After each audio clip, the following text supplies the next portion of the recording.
डायन की बेटी। বসন্ত উৎসবের জন্য মেয়েকে রেডি করছি। আর এই দেখো মেয়েকে একে একে সব জুয়েলারিগুলো পরিয়ে দিয়েছি। আর ড্রেসটা কেমন পরিয়েছি অবশ্যই করে কমেন্টসে জানিও।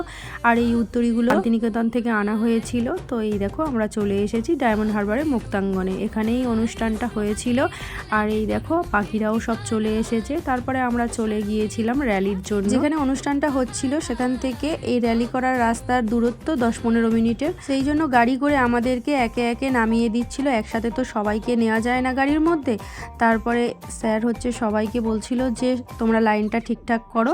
আর তারপরে শুরু হয়ে গিয়েছিল র্যালি। এরপরে আমরা চলে আসি মুক্তাঙ্গনে। তারপরে শুরু হয় প্রদীপ প্রজ্বলন। আর তারপরে স্যারই প্রথম পারফরমেন্স করেন। আমার মেয়ে কিন্তু দেখো নিচে বসে বসে সব নাচগুলো দেখছে। এখানে স্যারের স্টুডেন্ট ছাড়াও কিছু বান্ধবীকে ইনভাইট করেছিল, তারাও এখানে ডান্স করেন। আর দেখো এই জায়গাটা এত সুন্দর লাগছিল, যেন মনে হচ্ছিল একটা ছোট্ট শান্তিনিকেতন। আমি কোনোদিন শান্তিনিকেতনে যাইনি, তবে কিন্তু ফোনেতে দেখেছি। তো তোমরা যারা যারা শান্তিনিকেতনে গিয়েছো তারা অবশ্যই করে জানিও যে এইরকমই কি দৃশ্য হয় ওখানে। আর যদি হয় তাহলে কমেন্টসে অবশ্যই জানিও। তো ভিডিওটা এই পর্যন্ত, তোমাদের কেমন লাগলো জানিও। বাই।